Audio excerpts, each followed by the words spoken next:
La peste porcine touche de nos jours la plupart des pays d'Afrique subsaharienne, y compris le Togo. Pour lutter contre cette menace et améliorer la production porcine au Togo, le ministère de l'Agriculture, de l'Élevage et du Développement rural, avec l'assistance de la FAO, ont initié un atelier technique de validation des documents sur l'élevage porcin dans le contexte de la peste porcine africaine. Cette rencontre ouverte le 3 novembre à Lomé par le chef division de la promotion de l'élevage en présence de Diwa Oyetunde a réuni une trentaine d'acteurs venus de tous les coins du pays. L'importance de l'élevage du porc n'est plus à démontrer au Togo, puisque dans tous les villages, dans presque toutes les zones, on remarque que les ménages ont un ou deux têtes à élever.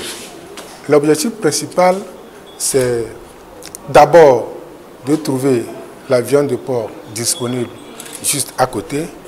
Et ensuite, le porc est élevé comme source de revenus.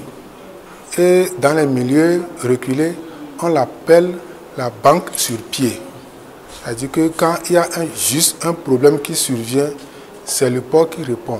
L'élevage du porc au Togo est traditionnel et semi-commercial. C'est une activité qui a longtemps occupé les populations dans les milieux ruraux et périurbains. Il augmente le niveau de vie des éleveurs. L'élevage du porc au Togo est scindé en deux types. Il y a l'élevage de type traditionnel que nous rencontrons tous dans nos milieux, qui fait souvent usage du porc local, le petit porc local noir que nous rencontrons. Il y a l'élevage semi-industriel, ou bien intermédiaire, que nous appelons intermédiaire.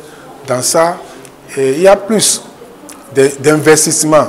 C'est-à-dire que pour construire l'habitat, ça devient une obligation parce que la vision, c'est le commerce. L'apparition des premiers foyers de la peste porcine en 1997 au Togo, puis de nombreux foyers enregistrés récemment, ont entraîné la destruction des milliers de porcs. Cette rencontre prévue pour 3 jours permettra d'apporter une gestion durable des élevages de porcs avec de bonnes pratiques enseignées. Dans tous les milieux, ce n'est pas possible de dire aux gens de ne plus faire ce qu'ils faisaient, mais d'améliorer pour avoir plus de problèmes, puisque le fait de la divagation pratiquée, c'est ça qui fait que la peste porcine revient chaque fois.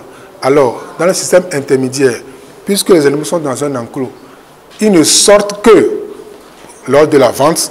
Là, on peut maîtriser la peste porcine africaine, qui est toujours le goulet d'étranglement.